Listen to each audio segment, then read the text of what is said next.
Welcome back to the Deep Dive. We are so glad you're here with us today because we were tackling a subject that feels, incredibly familiar, It really does. maybe even deceptively simple. But Sure. when you actually start to peel back the layers, it reveals itself to be this incredibly complex economic and psychological engine that's running a huge chunk of the modern world. It's one of those topics where let's call it the popular perception, is almost completely at odds with the mechanical reality of what's going on. It is a topic that is, it's reshaping global economies, it's changing the way political campaigns are run, Totally. and it is fundamentally altering how human beings perceive truth itself. And yet, if I were to ask the average person on the street, or even you listening right now, what image pops into your head when I say the word influencer?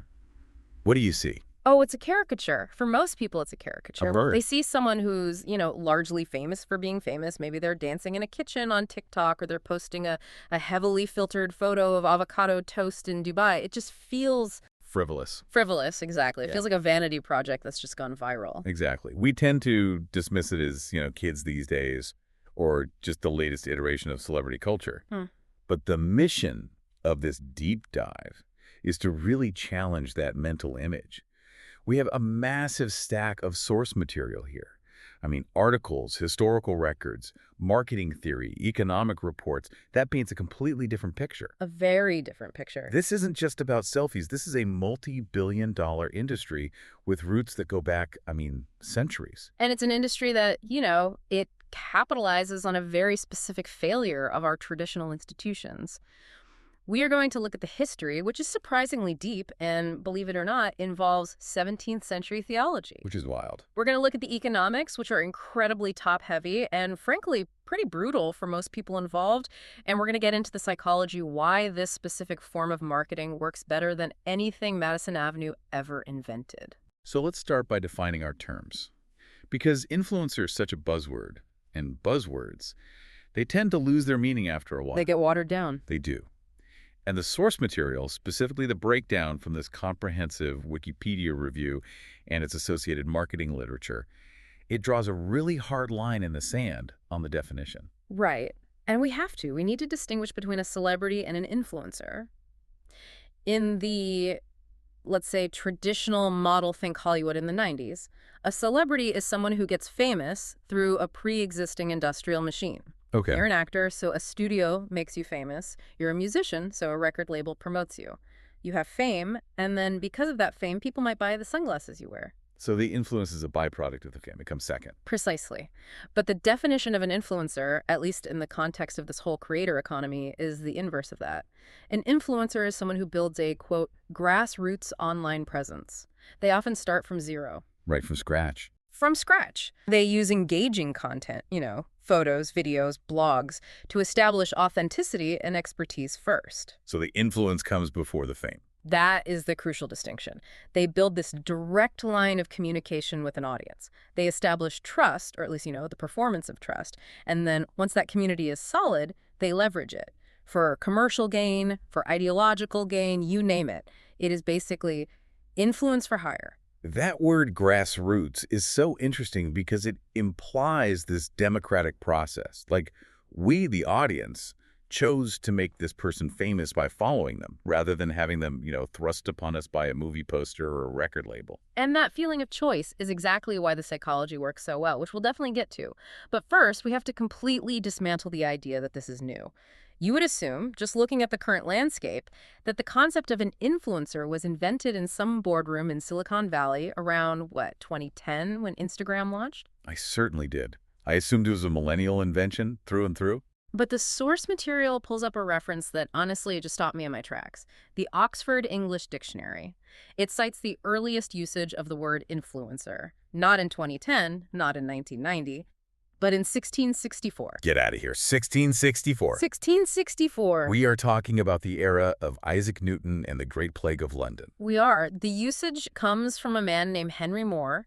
He was a philosopher, a theologian, one of the Cambridge Platonists, and he wrote this book with the just incredible title, A Modest Inquiry into the Mystery of Iniquity. That sounds like a bestseller. I'd read that. Right. It was dense stuff, for sure. But in this text, he uses the term to describe, and I'm quoting here, the head and influencer of the whole church. Okay, so he's using it in a religious context, the head of the church. But does that really map onto what we see today? Is there a direct through line from a 17th century church leader to a beauty vlogger on YouTube? If you think about the mechanics of it, absolutely. What was the church in the 17th century? It was the original social network. It was the primary platform for disseminating ideas, for shaping behavior, and for establishing community norms. It was the media. It was the media. The influencer in that context was the person who stood at the pulpit, the hub of the network, and guided the flock. They interpreted the truth for their audience. Exactly. They were the mediator between the source material, and in that case, the Bible, and the daily lives of the people. Modern influencers do the exact same thing. They mediate between the market products, lifestyle trends, news, and their followers. The medium has changed from a pulpit to a smartphone, but the core dynamic of one person guiding the behavior of a community, that's ancient. That is a fascinating way to frame it. It's not about the technology, it's about the social structure. Yeah. Okay, so let's jump forward to a time period that feels a bit more tangible. The sources present this case study that I think is the perfect bridge between that old world and our new digital one. This is one of my favorite parts of the research, the search for the original media influencer. And it is not who you would expect at all. It's not a movie star from the golden age of Hollywood. It's not a model. It is Eleanor Roosevelt. The First Lady of the United States from 1933 to 1945. Now, wait a minute.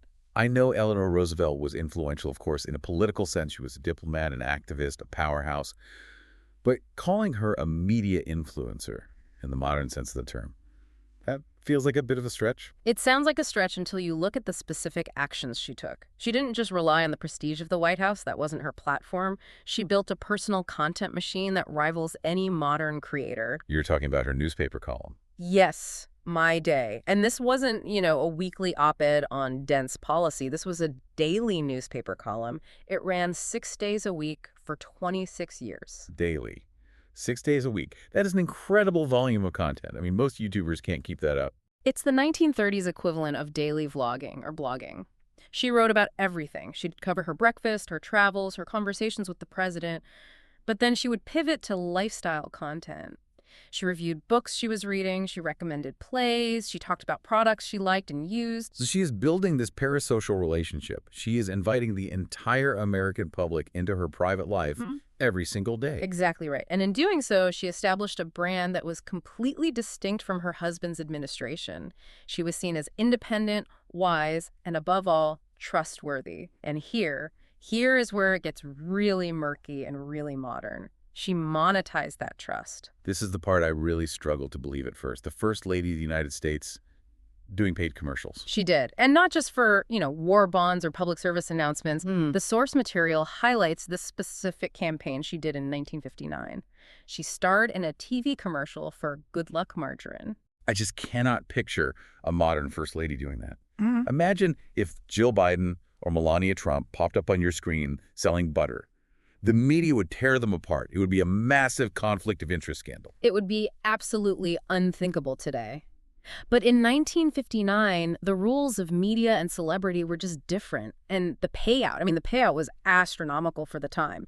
For that one commercial, Eleanor Roosevelt was paid $35,000. Okay, $35,000 in 1959. What is that today? Adjusting for inflation, that is roughly $250,000 in today's currency. $250,000. For a single margarine ad, that is Super Bowl money. It is mega influencer money, and she executed it just like a modern influencer would. She had to weave her own brand values into the ad copy. She couldn't just stand there and say, buy this butter substitute. So how does she do it?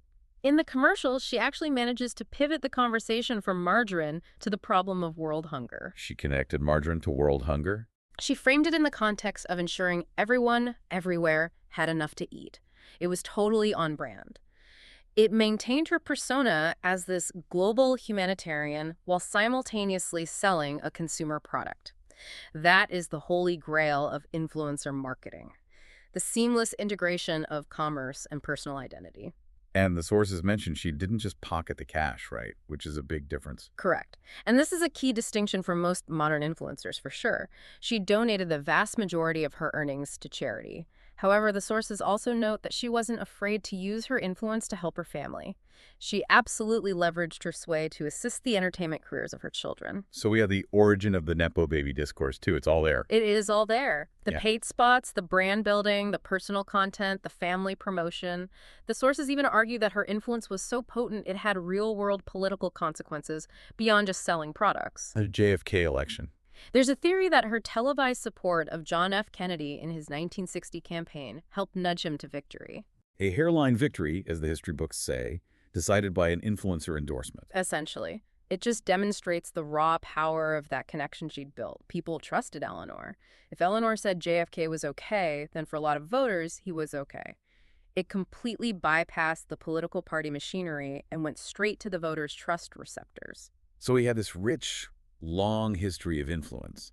But then we hit the internet age, and everything just accelerates. The source material tracks this digital evolution starting in the early 2000s. This is where we move from mass media TV, newspapers, to the complete fragmentation of the web. In the early 2000s, we saw the rise of the blogger. The era of LiveJournal and Blogspot and Zynga. And product forums. People were going online to talk about, digital cameras or video games or parenting techniques. And companies started to realize something really important. Consumers did not trust their banner ads. Right. But they did trust user 745 on a camera forum who wrote a detailed 5,000-word review of a new Canon camera. But this was the Wild West, wasn't it? There were no rules, no disclosures. None whatsoever. Companies would just send free products, cameras, clothes, fast food to these bloggers in exchange for a write-up. But nobody was disclosing it. It was a complete gray market of opinion. Then, in 2004, a guy named Ted Murphy decided to formalize it. He launched something called the Blogstar Network. Which sounds like a very 2004 name. It really does, but the concept itself was revolutionary. He created a database of bloggers and essentially went to advertisers and said, I can get your product mentioned on all these sites for a fee. This eventually evolved into a platform called PayPerPost in 2006. And PayPerPost was exactly what it sounds like. You pay, I post. And it caused a massive ethical outcry. I mean, journalists and media ethicists were horrified. The idea that you could just pay for coverage without any disclosure, it violated every tenet of the profession. But it worked. It worked because the audience didn't know the difference. Then came the visual shift. The 2010s arrived. And with them, the rise of Instagram. This changed the entire game from being about information to being about aspiration. Blogs were often text-heavy. They were information-rich. Instagram was about the aesthetic. It allowed people to curate a visual lifestyle that was, designed to be envied. The glossy magazine of the internet. Perfectly put. And despite the recent rise of TikTok and short-form video, the sources all note that as of 2023, Instagram is still the undisputed king of influencer marketing spend. It's where the big money is. Which brings us to the big question. Why does it work? Why do we care so much? That's what we need to get into, the psychology of it all. Right. Because on the surface, it seems completely irrational. Why would I trust a stranger on the internet more than, say, a professional critic or a billion-dollar brand with a reputation to protect? It all comes down to a crisis of institutional trust. The source material references this pivotal study from Rutgers University that was conducted way, way back in 2001. 2001, that's pre-Facebook, that's pre-YouTube. It's ancient in digital years. But the findings were incredibly prophetic. They found that even back then, people already preferred internet forums and other social sources over conventional ads and even over professional reviews when making purchasing decisions. And what was the logic there? It boils down to two things: perceived authenticity and a lack of obvious bias. We are conditioned from birth to know that an advertisement is a lie, or at least a manipulation. The company is talking about itself. It has a direct financial incentive to deceive you. But a real person on a forum, theoretically, they have no skin in the game. They are a neutral third party. But the great irony is that the influencer industry has turned those real people into walking, talking advertisements. That is the great paradox. The source material defines an influencer as a third party who significantly shapes the customer's purchasing decision, but may never be accountable for it. That phrase, never be accountable, that's the dangerous part. But the perception of being a third party is what generates all the trust. The sources also bring in Malcolm Gladwell's work from The Tipping Point. He breaks down the types of people who drive this kind of influence.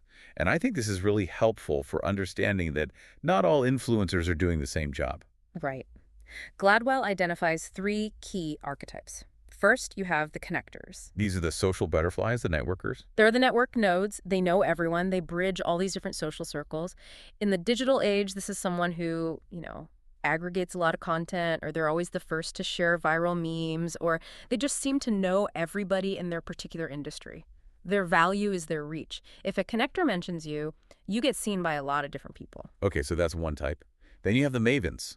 The maven is the information specialist, the nerd. This is the tech YouTuber who does a 40-minute deep dive breakdown of a new graphics card. Or it's the beauty guru who analyzes the chemical ingredients of a moisturizer. They aren't trying to sell you based on personality. They are selling you based on data and expertise. You trust them because they've done the homework that you are too busy or, frankly, too lazy to do. And the third one, the salesman. The salesman is pure charisma. This is the person who could sell sand in the desert. They use emotional persuasion. They make you feel like if you just buy this product, you'll be part of their cool, happy, exciting life. Most of the top-tier influencers are some kind of hybrid of these 3, but they usually lean heavily into one of these specific lanes. And companies are getting incredibly sophisticated about matching the right archetype to the right product. The sources talk about this concept of product and benefit matching. Oh, this is crucial. It's the difference between a campaign that soars and one that just completely flops. The text uses the example of a shampoo brand. You don't just need a famous person. You need a person with, good hair. That seems pretty obvious, right? It does, but you have to take it a step further. If you are a brand that sells excitement or flashiness, maybe a sports car or a high-end vodka, you need an influencer who embodies that loud, bold, look-at-me lifestyle. But if you're selling, say, a minimalist skincare line that's all about quiet luxury, hiring that same loud influencer will absolutely backfire. Even if they have millions of followers. Even then, the audience will sense the disconnect. It triggers that inauthentic alarm bell in our brains. They'll know something's off. So it's really about casting. You're casting a character to play a role in your brand's story. Exactly. And this leads us perfectly into the hierarchy of the industry, because there is a very real caste system here. And the economics of it are fascinating because, counterintuitively, bigger is not always better. This is our third section. The hierarchy. And we usually categorize these people by one simple metric: follower count. Right. The industry standard tiers are pretty rigid. At the very bottom, you have the nano influencers. These are people with under 10,000 followers. Which to a normal person sounds like a lot of people. But in this world, it's tiny. It is the absolute entry level. And you have micro-influencers, which is generally from 10,000 up to 100,000. Above that, macro-influencers go up to 500,000, and then anything above 500K, you're in the mega or celeb influencer territory. Okay, so if I'm a brand with $1 million marketing budget, my first instinct is to go straight to the mega influencer. I want the most eyeballs, right? I want the celebrity. And that was the old thinking, for sure. But the source material highlights a massive shift in strategy. Advertisers are increasingly dumping their money into the nano and the micro tiers. Why? Why would you go for the person with 5,000 followers instead of 5 million? It all comes back to what you could call the intimacy cost. As your audience grows, your engagement rate, the percentage of your followers who actually interact with your content, it almost invariably drops. A celebrity with 5 million followers might post a photo and get a lot of likes, but are they reading the comments? Are they replying to DMs? Of course not. It's a broadcast, not a conversation. But the nano influencer. The nano influencer probably knows half their followers by name, or at least recognizes their usernames from past comments. When they post, "Hey, I really love these new hiking boots," it feels like a genuine recommendation from a friend. The trust is incredibly high. And the data actually supports this, doesn't it? It does, in a big way. In 2024, 45% of the total U.S. marketing spend in this entire sector went to influencers with fewer than 20,000 followers. 45%. That's almost half the market. Almost half the market is moving away from the big stars and toward the neighbors. It's the classic long-tail theory of the internet. 1 million tiny niche markets are actually bigger and more valuable than one mass market. Precisely. It is way more efficient to pay 100 micro-influencers $500 each than it is to pay one celebrity $50,000. You get better engagement, higher trust, and often you get better, more creative content because the small creators are hungry. They're trying to prove themselves. But there's another category emerging that sort of bypasses the whole human element entirely. The virtual influencers.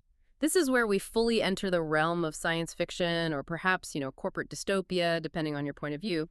The AAIs, artificially intelligent influencers. So these are characters. They're generated by CGI and AI. They have social media accounts, they post photos, they wear clothes, and they talk to their fans. But they don't exist in the real world. Think of characters like Lynn McKella or Shudu. These accounts have millions of followers, and major brands, Prada, Samsung, Calvin Klein, are hiring them for campaigns. From a purely business perspective, I can absolutely see the appeal. It's the ultimate solution to the human problem. Humans are messy, humans get tired, humans get caught in scandals, humans say the wrong thing, humans age. A virtual influencer is immortal, indefatigable, and perfectly 100% controllable. They will never say something offensive unless you program them to.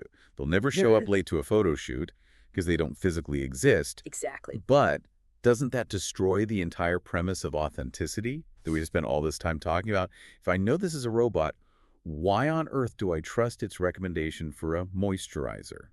It doesn't have skin. That is the paradox we are now living in. It turns out people might not care as much about biological reality as we once thought. If the character is compelling, if the storytelling is good, we engage with it. It challenges the very definition of what it means to be social. It's like professional wrestling. We all know it's scripted, but we still cheer for the good guy and boo the bad guy. Exactly. We are entering the era of kayfabe in marketing. The suspension of disbelief is now part of the product. Okay, so we have this massive industry.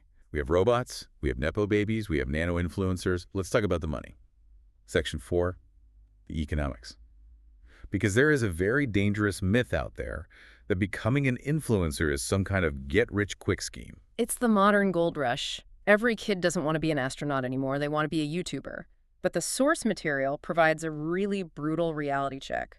Let's look at the 1% rule, or I guess in this case it's the 4% rule. The data shows that only 4% of all influencers make more than $100,000 a year. That is a staggering statistic. I mean, that means 96% of the people who are doing this as a job are making less than a living wage from it. And that's before costs. When you factor in the cost of equipment, the clothes, the travel, the editing software, many of them are likely operating at a net loss. So what are they getting paid in, if not cash? In-kind payments, free stuff.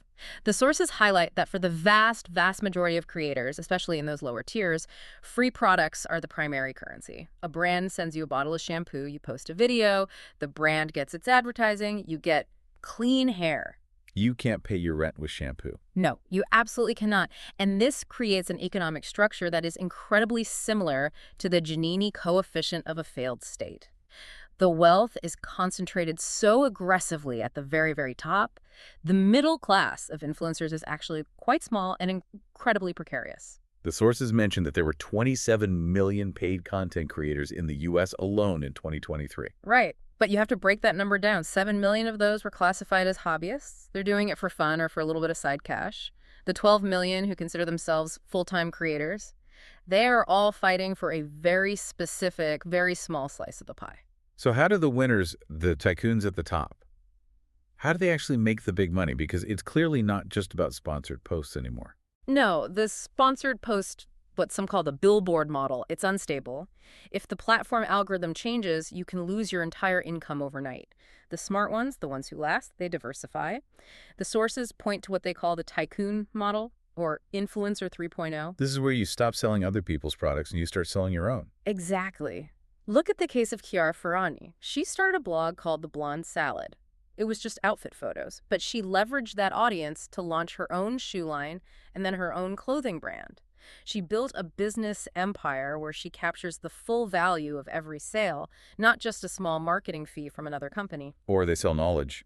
The sources mention platforms like RGPL Academy and Coffee. Education is a huge revenue stream. How to be an influencer, how to edit photos like I do, my secret recipe for sourdough. It is monetizing expertise. It's a much more stable revenue stream than just waiting for a brand deal to land in your inbox. There's one group, though, that has completely disrupted this economy recently, and we have to talk about them. Student athletes. Yeah. The whole NIL revolution. This is a seismic shift in the U.S. sports economy.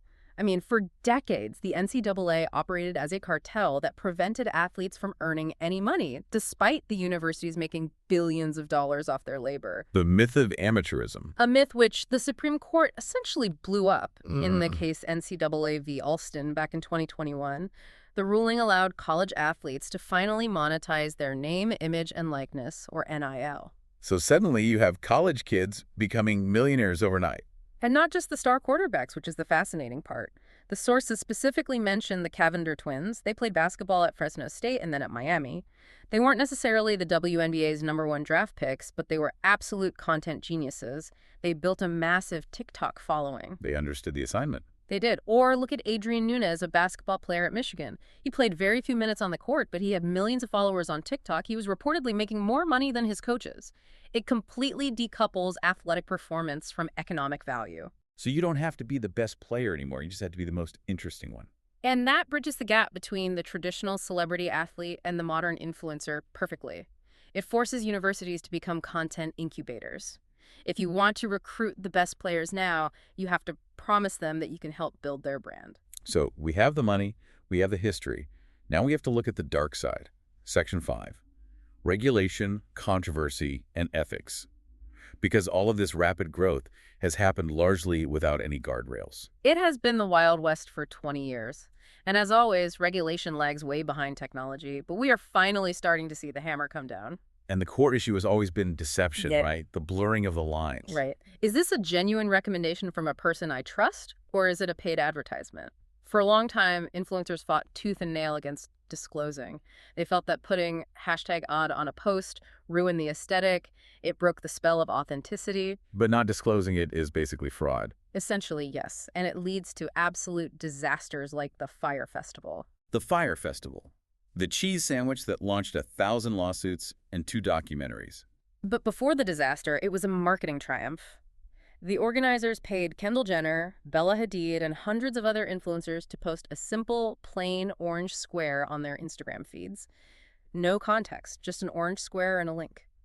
It created this immense FOMO, this fear of missing out. But the influencers, they didn't verify the product. They didn't know if the festival was even real. And most of them didn't disclose that they were paid, in some cases, $250,000 just to post that orange square. When the festival collapsed into a I Lord of the Falaise scenario on a Bahamian island, the public turned on the influencers. It was a huge wake-up call. It showed that influence carries liability. So now regulators like the FTC in the U.S. and the AANA in Australia are getting aggressive. They are. The standard now is that a paid promotion must be clearly distinguishable from organic content. You can't bury the disclosure in a sea of 30 hashtags at the bottom of the caption. It has to be upfront. That's why you see #ad or paid partnership everywhere now. But it gets even more serious when it involves health and medicine. The Kim Kardashian case mentioned in the sources is a perfect example of this. The Declages case. So Kim Kardashian promoted a prescription drug for morning sickness on her Instagram. She wrote this glowing caption about how much it helped her during her pregnancy. But she left something pretty important out. She left out the laundry list of potential side effects.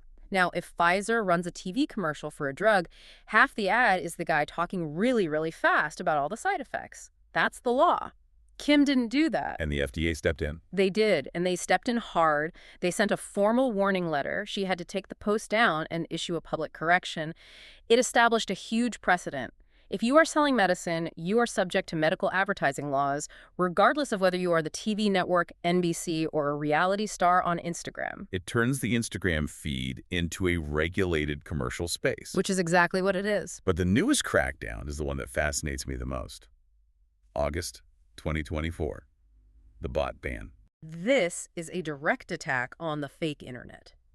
The FTC voted unanimously to ban marketers from using fake user reviews created by AI chatbots. So you can't just spin up ChatGPT anymore and say, write me 500 five-star reviews for this toaster. Exactly.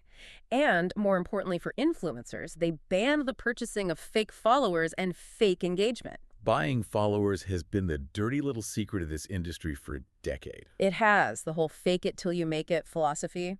Influencers would buy 50,000 bots to make themselves look more popular so that real brands would hire them. It's a Ponzi scheme of attention. The FTC is now saying that this is officially a deceptive trade practice. If you are selling influence, that influence must be human. This feels like a battle for reality itself. Yeah. We have AI influencers who aren't real. We have bot followers who aren't real. We have deep fakes. The regulators are trying to draw this tiny circle around humanity and say, this part, at least, has to be real. And it is a losing battle, frankly, but it's a necessary one to fight. So we have covered a lot of ground here. We've gone from a 1664 definition of religious influence to Eleanor Roosevelt selling margarine, to the economics of the long tail, and all the way to the AI future. It's a massive, massive arc. If we have to distill all of this down, what is the so what for the listener?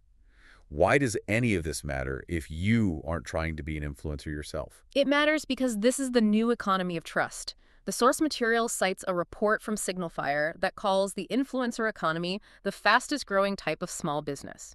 But deeper than the economics, it represents a fundamental shift in how we as a society discover truth. We've moved from trusting institutions to trusting individuals. Exactly. 50 years ago, you trusted the news anchor, you trusted the government agency, you trusted the big brand with the factory. Today, trust has decentralized. We trust the face on the screen. We trust the person who feels like a friend, even if they're a stranger. Which is empowering in a way. It democratizes influence. Anyone can have a voice. It does. But it also completely fragments reality. When everyone has their own trusted source, we lose a shared baseline of truth. And without that baseline, society becomes very, very difficult to manage. And that leads us to the final thought, the final question to leave everyone with. Yeah. We talked about virtual influencers. We talked about the efficiency and perfection of AI. Right. And I want to leave you with this question. As this AI technology advances, these virtual influencers are going to get better. They will be more charming, more funny, more empathetic, and more consistent than any human could ever hope to be.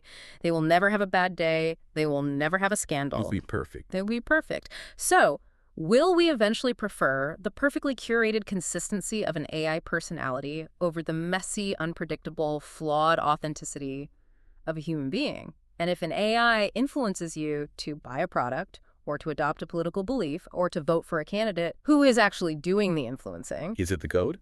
Is it the corporation that owns the server? Or is it just a perfect reflection of what the algorithm already knows we want to hear? That is the question we are all going to have to answer very, very soon. Something to think about the next time you find yourself double-tapping a photo. Thank you for listening to this deep dive. We will see you next time.